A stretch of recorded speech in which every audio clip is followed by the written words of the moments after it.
आप जो तीज करते हो, हरियाली करो चाहे सातुड़ी करो, उस तीज की महत्वता क्या है, इस हिंगोली की शिव महापुराण की कथा में अपने को समझना है कि उसकी मूल तत्वता, उसकी महत्वता है क्या, उसका महत्व क्या है।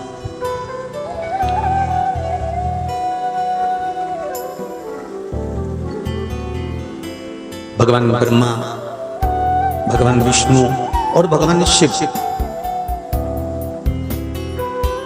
इन तीनों की जो अर्धांगिनियां ब्रह्मणी, लक्ष्मी और पार्वती, इन तीनों ने तप कर कर, साधना कर कर ब्रह्मदेव को, भगवान विष्णु को और भगवान शंकर को प्राप्त किया।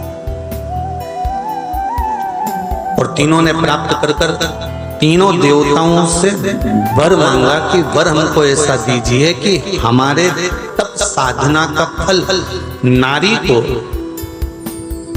तीज के दिन प्राप्त हो जाए। अब देखिए जरा, एक ही व्रत से, एक ही उपवास से उसको संपूर्ण तप साधना का फल प्राप्त हो रहा है, संपूर्ण तप साधना का फल उसको मिल रहा है मात्र एक व्रत से। केवल एक व्रत कर रहे हैं और संपूर्ण तप साधना का फल उसको प्राप्त हो रहा है। ऐसा कोई व्रत, ऐसी कोई साधना, ऐसा कोई शंभो शरण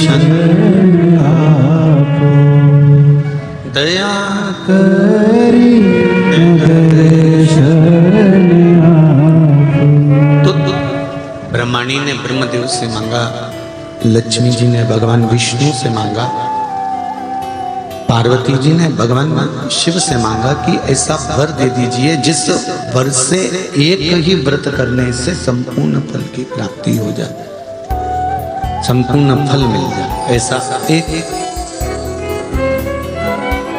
व्रत का फल दे दीजिए, मात्र एक व्रत का। अब देखिए, हरियाली तीज करने वाली माताएं थोड़ा ध्यान से सुन।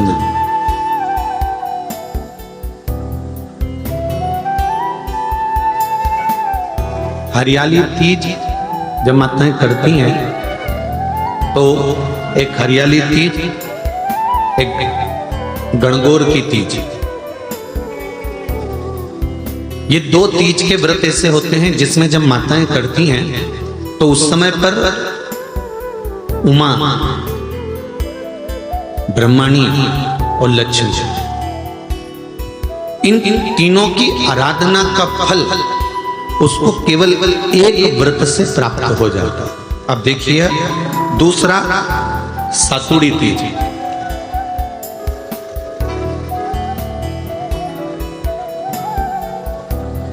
इसमें उमा और महेश्वर, उमा और महेश,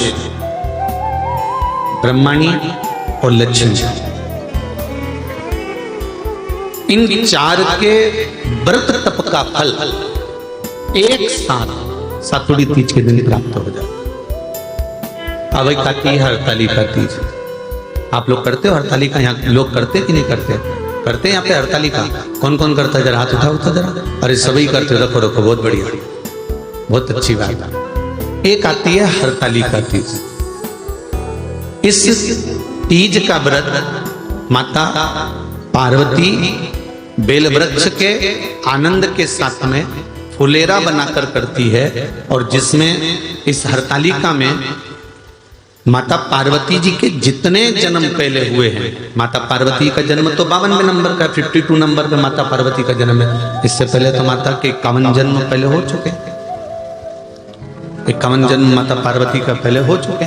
तो वो जितने जन्म माता पार्वती पूर्व में ले चुकी हैं, ब्रह्माणी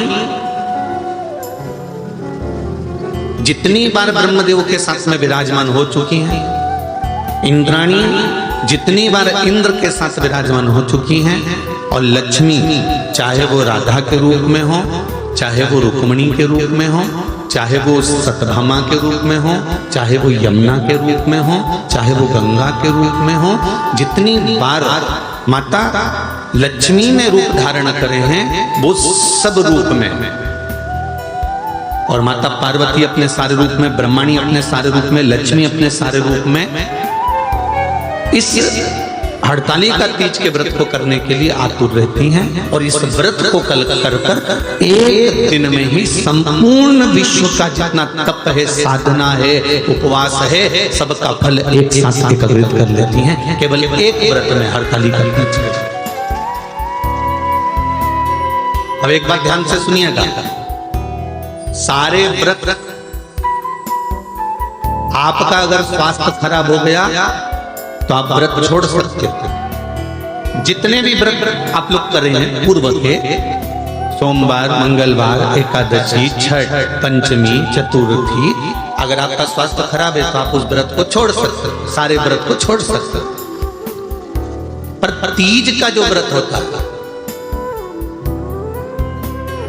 हड़तालिका जो व्रत होता है, ये व्रत एक बार लेने के बाद जब प्राण छूटते हैं तभी ये व्रत समाप्त होता है, अन्यथा बीच में ये व्रत समाप्त नहीं। ये व्रत समाप्त होता ही नहीं। अगर शरीर से नहीं बनता कि अब हमारी अवस्था हो गई, अब शरीर से नहीं बन रहा है, तो भले एक पहर की पूजन कर कर, एक पहर का नियम धारण कर कर, एक पहर का स्मरण कर कर, एक पहर का पूजन व्रत धारण करो, और उसके बाद में भले आप थोड़ा सा जो भी आपको लेना है वो कर लो, पर इस व्रत को करना ही पड़ता है। इस व्रत का नियम ही है। आप में से कई माताएं ऐसी बैठी हैं, कई भाई ऐसे बैठे हैं, कई बच्चे, कई बेटियां ऐसी बैठी हैं, जरा कथा को सुन रहे होंगे तो उनके स्मरण में आएगा। जितने लोग आस्था चैनल पर सुन रहे हैं वो भी ध्यान लगाकर सुनना, और जितने लोग फेसबुक यूट्यूब पर सुन रहे हैं वो भी ध्यान लगाकर सुनना। कई लोग ऐसे हैं जिनके अंदर नेगेटिवता आती है। नेगेटिवता मतलब घर में बैठी बैठी सोचती थी कहीं मेरे बेटे के साथ कोई एक्सीडेंट तो नहीं हो जाएगा, कहीं मेरे पति को कुछ हो तो नहीं जाएगा। घर से निकल रही है पति के साथ, और निकलते समय तैयार होते होते मन में भाव उत्पन्न हो गया, कहीं हम जा रहे हैं और कहीं एक्सीडेंट हो गया तो, मेरा देवर गया उसके साथ ऐसा हो गया तो, मेरी देवरानी गई है उसके साथ ऐसा हो गया तो, ट्रेन से जा रही है तो ट्रेन में कुछ हो गया तो, गाड़ी से जा रही है तो गाड़ी में कुछ हो गया तो, मोटरसाइकिल से गया तो मोटरसाइकिल में कुछ हो गया तो, रात्रि को सो रही है तो भी उसके अंदर नेगेटिविटी है। और ऐसे कई लोग हैं, भले नादगांव में भले ना होंगे, हम नहीं जानते, पर ऐसे कई लोग हैं, कई लड़के हैं, कई लड़कियां हैं, कई बेटे हैं, कई बेटियां हैं, कई बहुएं हैं, कई सास हैं, कई ससुर हैं, कई माता है, कई पिता, कई पुरुषों के मन में आ जाता है मैं फसल बो रहा हूं और मुझे ऐसा लग रहा है कि बिल्कुल नहीं होगी, अब की बार तो पीक आएगी नहीं, अब की बार तो ऐसा होगा। नेगेटिव मंदिर में बैठी है तो भी मन नेगेटिव आ रही है, उसको लग रहा है कि कुछ गंदा, उसको गंदा समझ में आ रहा है, उसको लग रहा है कि कुछ गंदा है। पूजन करने बैठी है, देवी जी की आराधना कर रही है, भगवान की भक्ति कर रही है, और उसके चित्त वृत्ति में कुछ गंदा आ रहा है, कुछ गंदे विचार आ रहे हैं, गंदी सोच आ रही है।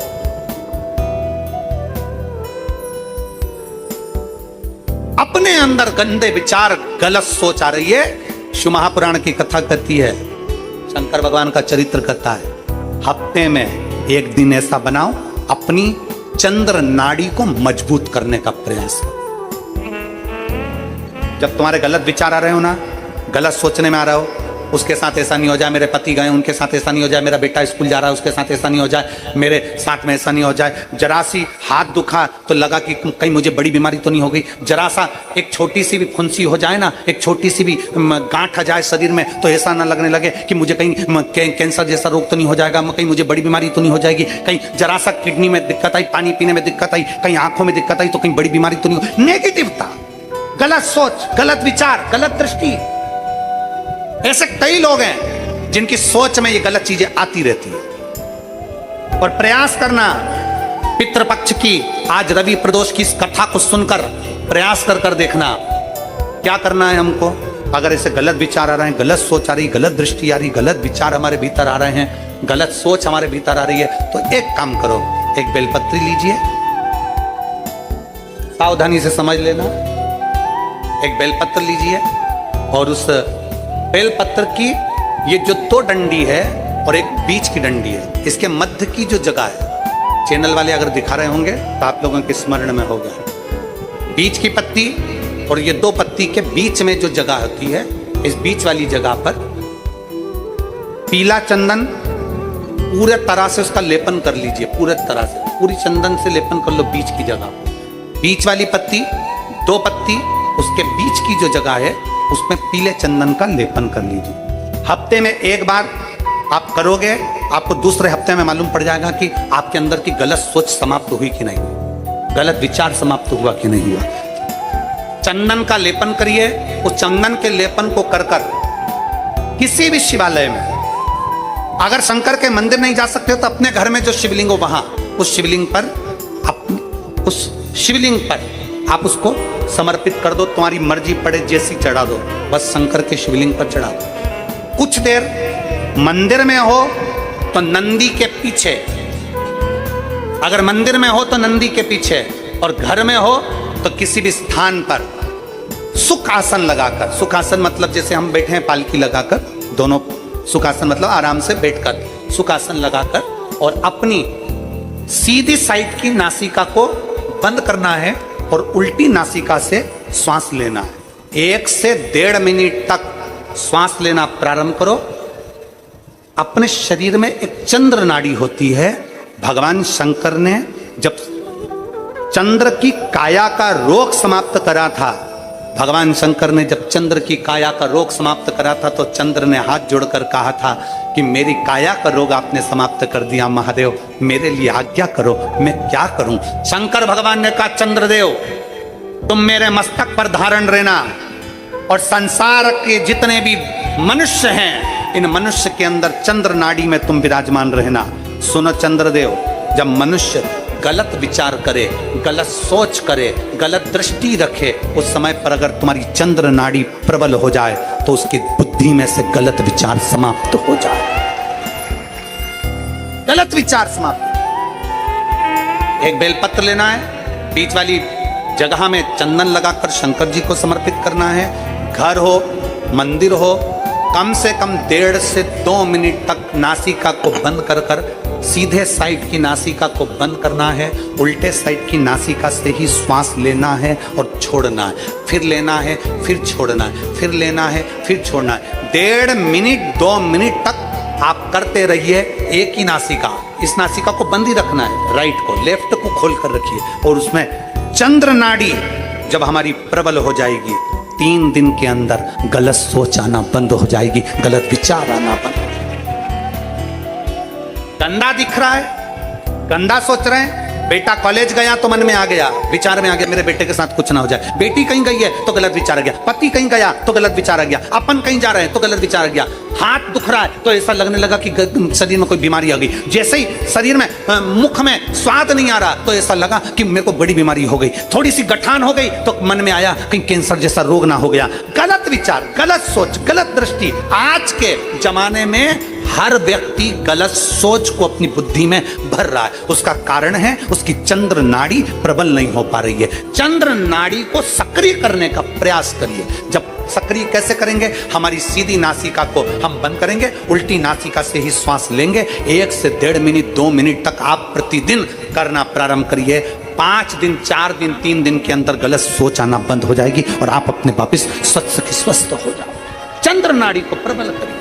और दुनिया के लोग बात करते हैं कि ये पानी मत चढ़ाओ, वो पानी मत चढ़ाओ, ये मत करो। शिव जी को ये कई लोग कह देते हैं ये बेलपत्र तुम्हारी पूरी टूट गई है, ये बेलपत्र खंडित हो गई है, ये खंडित बेलपत्र है, शिव जी को मत चढ़ाओ, इसकी एक पत्ती नहीं है, शिव जी को मत चढ़ाओ, ये बेलपत्र का आधा टुकड़ा है, शिव जी को मत चढ़ाओ, ये बेलपत्र का इतना सा टुकड़ा है, शिव जी को मत चढ़ाओ। शिव महापुराण की कथा जिसने पढ़ी नहीं है वो व्यर्थ की बात करते हैं। और जिन्होंने शंकर जी को जान लिया, शिव महापुराण में यहां तक लिखा है कि अगर बेलपत्र के 1,00,000 टुकड़े हो जाए और बेलपत्र सूख भी जाए, सूख उसका चूरा बन जाए और चूरे का भी एक तिनका मात्र भी शंकर को चढ़ जाए तो सहस्त्र बेलपत्र के फल के बराबर फल प्राप्त हो जाए।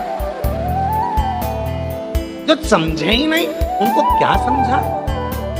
जो आज भी दिमाग में लेकर बैठे खंडित है, खंडित है, खंडित है।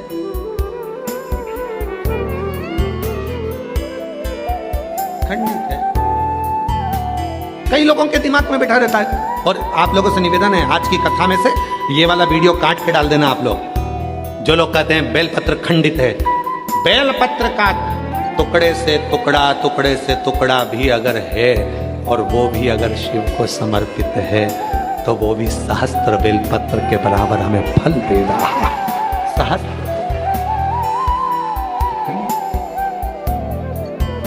दुनिया में केवल एक ही तो है, पूरी दुनिया में केवल एक ही है, मेरा देव अधिदेव महादेव। भगवान विष्णु जी की मूर्ति खंडित होती है तो मूर्ति को बदलना पड़ता है। राम जी की मूर्ति खंडित होती है तो मूर्ति को बदलना पड़ता है। देवी जी की मूर्ति खंडित होती है तो मूर्ति को बदलना पड़ता है। दत्त भगवान की मूर्ति खंडित होती है तो मूर्ति को बदलना पड़ता है। 33 कोटि देवताओं की मूर्ति खंडित होती है तो मूर्ति को बदलना पड़ता है। और महादेव का शिवलिंग यदि खंडित भी हो जाता है तो वह अखंडेश्वर महादेव कहलाता है।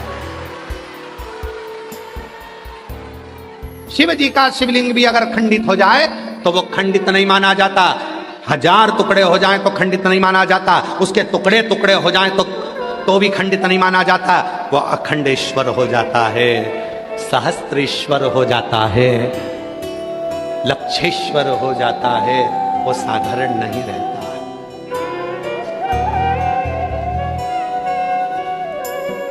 लक्षेश्वर अखंड है, वो खंडित ही नहीं हुआ। सारी दुनिया में सबसे ज्यादा आक्रमण अगर द्रोहियों ने करे हैं तो काशी पर करे हैं। अगर विधर्मियों ने सबसे ज्यादा आक्रमण करे तो काशी विश्वनाथ पर करे। सब कुछ तोड़ लिया उन्होंने, पर काशी आज भी अजर और अमर जैसी खड़ी की खड़ी है। अजर अमर। गली गली के मकान तोड़कर देख लो, हर मकान के नीचे से शिवलिंग निकलेगा, हर होटले के नीचे से शिवलिंग निकलेगा, हर भूमि के नीचे से शिवलिंग निकलेगा। विद्रोहियों ने पूरी तरह से शिवलिंगों को खंडित कर कर देख लिया, पर उनको क्या मालूम था ये विश्वनाथ है जो दुनिया का भरण पोषण करने वाला है। ये कभी खंडित नहीं होता, ये तो अखंड है और अखंड ही रहेगा। ये अखंड है और अखंड, ये कोई साधारण नहीं है। इसको समझना साधारण नहीं है। कितना भी अगर कोई वास्तु दोष बता दिया, पितृ दोष बता दिया, कालसर्प दोष बता दिया, कितना भी अगर कोई दोष बता दे तो पीपल का जो जल वृक्ष में से झड़ता है, कभी कभी आप उसके नीचे हाथ रख कर देखना, थाली रख कर देखना, उसमें पत्थर पर देखना तो वहां पर भी पानी के निशान आपको मिलेंगे, बूंद के निशान मिलेंगे।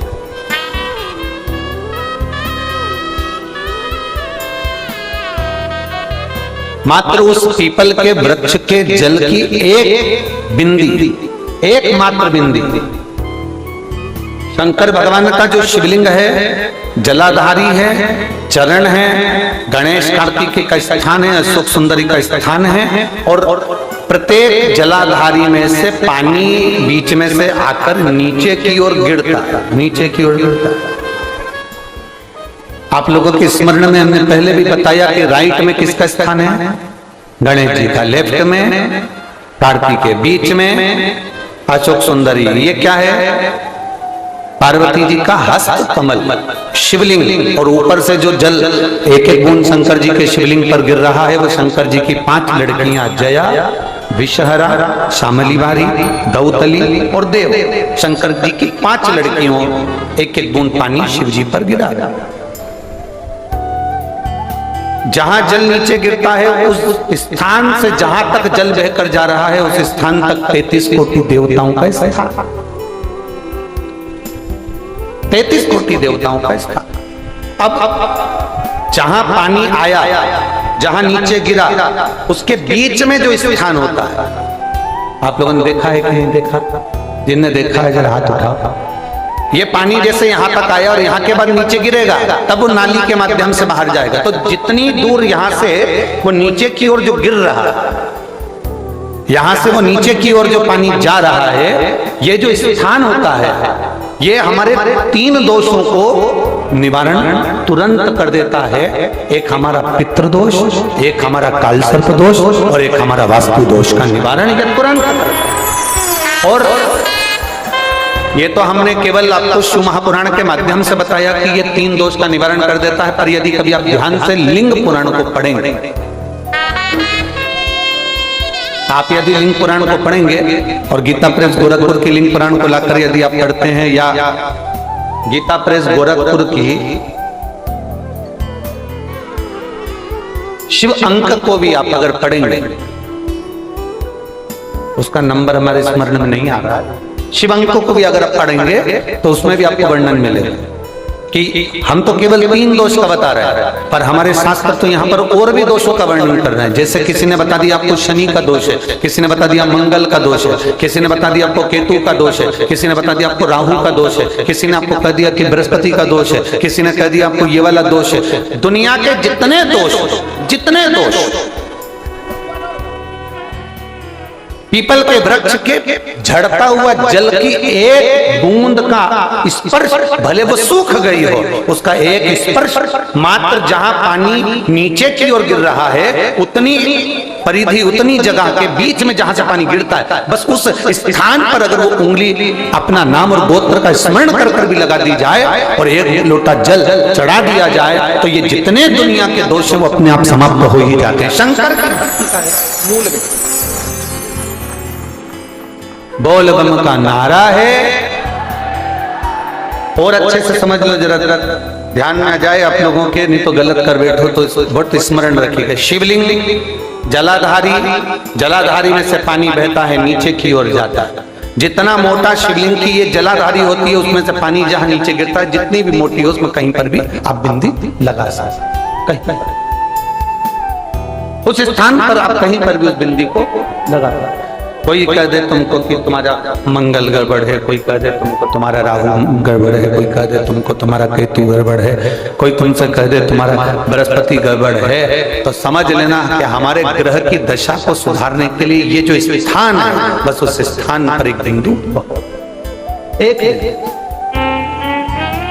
अब आज के जमाने में आपने देखा होगा, जब से आप शंकर जी को जल चढ़ाना प्रारंभ करें, जब से आपने शिव महापुराण की कथा सुनना प्रारंभ करी, तब से आपने सुना होगा कि कोई भी अब ज्यादा आपको सुनने को नहीं मिलता कि वास्तु दोष हो गया, कि पितृदोष हो गया, कि कालसर्प दोष हो गया। इसके पहले का जो समय था, उस समय किसी को भी पत्रिका दिखाओ, किसी के पास भी जाओ, वास्तु दोष, कालसर्प दोष, पितृदोष, ये सारे दोष चलते रहते थे। पर तुमने जो एक लोटा जल शंकर भगवान को समर्पित करा, तुम्हारा चढ़ा हुआ जल उसी स्थान से नीचे गिर रहा है जहां हमने बिंदी लगाने का बताया, वहां से नीचे गिर रहा है, तो तुम्हारा दोष जल चढ़ाते चढ़ाते अपने आप वो दोष समाप्त होता चलेगा।